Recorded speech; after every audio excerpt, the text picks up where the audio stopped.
Hi everyone, this is Veronica and today we are going to talk about multiple choice question format. Because you have seen recently this format is being applied to everywhere where the entrance tests are taking place. So let's analyze this thing, MCQ question. Is it a right format to select students through entrance exams? For my video updates, you can follow me on Instagram and the PDF of the lecture. It will be uploaded on my Facebook and Telegram channel. So this is our channel StudyIQ. If you're preparing for any government exam, our pen drive and tablet courses are also available.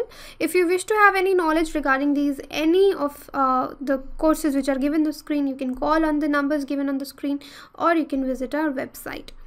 Now see what is the relevance of this particular topic I have taken. See, firstly, what is the impact of introducing MCQ based examination in every domain? And here you can form an opinion. It could be asked in an interview because this is in news, lot of protest we have seen from various universities, and in your answer writing or in an essay, right? So it will help you to form an opinion. I will show you both the sides. So what is the context? Because there is growing legitimization that people are saying this is the best way. The bureaucrats who are setting up this policy, this MCQ pattern of exam is considered to be the best. Even now it has been started in the liberal arts and social sciences also. Somewhere it shows that there is lack of understanding in the educational mindset. The people who are actually bringing in such things, they have a poverty of pedagogic imagination. That is the style of education, teaching, the art of teaching. There's a problem that seems to have inflicted a team of techno managers and academic bureaucrats. So here it is being said that there's a problem with the bureaucrats. They're not able to, they have some engineering set of mindset. That is why they're not able to understand the consequences of such kind of pattern of examination. So let's see the background, why it is in news. Because JNU will be adopting the online MCQ mode of conducting entrance examination for all its academic programs based on the recommendations by a committee formed to study the feasibility of conducting the entrance test online. And even Delhi University, it is also following the same pattern. Same thing if you see when we select the people for higher education, NET, SET exams, there also we have this MCQ type questions only. In sciences it could be understand, but in humanities, when we talk about humanities and arts, it's a bit difficult to understand why we are bringing in this pattern. So see, the JNU students union, that is JNU SU, however, they have raised objections about the online mode of conducting entrance examination, saying that JNU administration decision to convert the present robust system of written examination for BA, MA and MPhil PhD. Right now there was a subjective kind of entrance test which was conducted, and they are totally against this online mode because it defies any logic and reason to the students. Now see what are the issues. First, thinking all disciplines, be it English literature or mathematics, on the same scale, love for mindless standardization has been reduced into a set of objective postulates, because you cannot compare mathematics with social sciences, right? So you are setting up a simple objective test for all kind of fields, right? So you cannot compare mathematics with English literature. So this is what it is written here. Second, you need to see knowledge as the acquisition of mere facts free from ideological aberrations as subjective prejudices. And third, with the hallucination of mathematical precision, feeling that creative articulation is dangerous or equivalent to madness because everything has to be fitted into standardized dominant formula or theorem. Because this is what is done in MCQ. You have only one correct answer. Right, so if there is something to analyze, how could there be one correct answer? Two different students can think in two different ways. There could be creativity in their mind. So idea of having a question to which there is only one correct answer is totally problematic, because manufacturing one-dimensional consciousness, a mind is incapable of living with plurality and unresolved paradoxes. So this is what is seen here.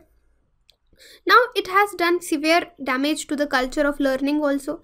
The fetish, you see the people, the students bringing 99% of in your board examination is killing the creativity of the school children also, because they are just mugging up things. They know how to master the technique of reducing everything to the bullet points.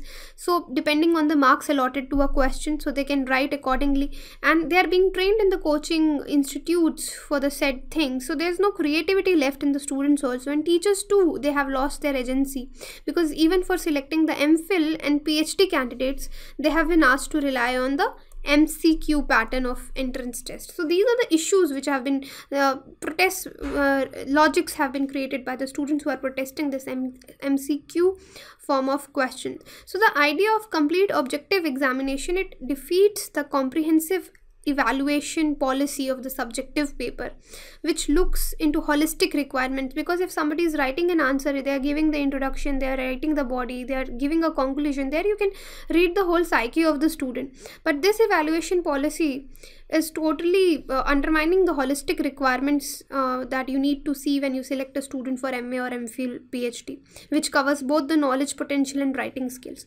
So as teachers are not supposed to think or evolve our unique modes of selection and evaluation, they have only formulated what objective questions and specialize them ourselves and students in generating an MCQ bank. Now everything depends upon your MCQ selections.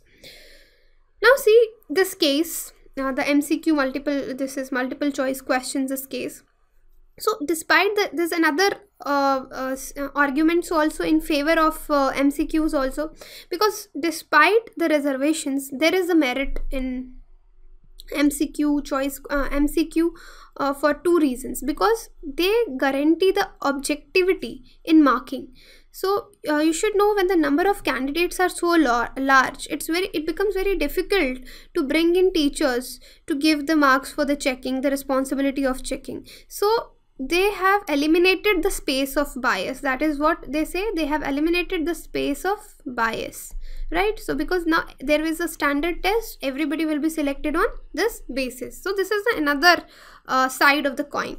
Now the responsibility of maintaining the sanctity of the evaluation process in terms of like preservation of the answer sheets that undergo a subjective evaluation is also a big challenge. So it is argued that the reform and outsourcing the conduct of the test to another party will totally minimize man-hour losses to the university and be eco-friendly. So that is why they say they have brought in the multiple choice question. Now I've shown you the two sides, one which are against the MCQ pattern of exam, and the other which are in favor of MCQ pattern of exam. So in the comment box you can also write what do you think about this pattern of examinations of MCQs. Like in UPSC they have included both. In prelims you have this objective test, and in mains you have the subjective test, and then your personality test, right? So what do you say about it? Now what could be the way forward? So UPSC CSE could be an example for way forward, because they have included both the systems, subjective and objective also.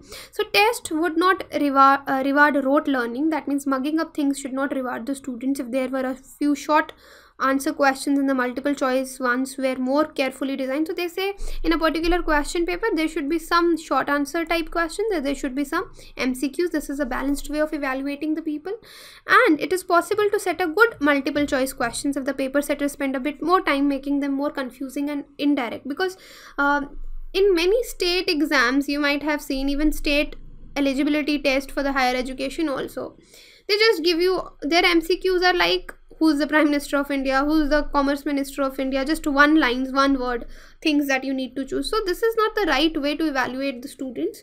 You should spend, our paper setters should spend some more times in forming some confusing statements which are indirect in nature and analytical in nature. That will be a better way to frame or design a question paper, right? So this is this discussion. If you have any queries you can contact me, and PDF will be uploaded on the Telegram channel. Thank you.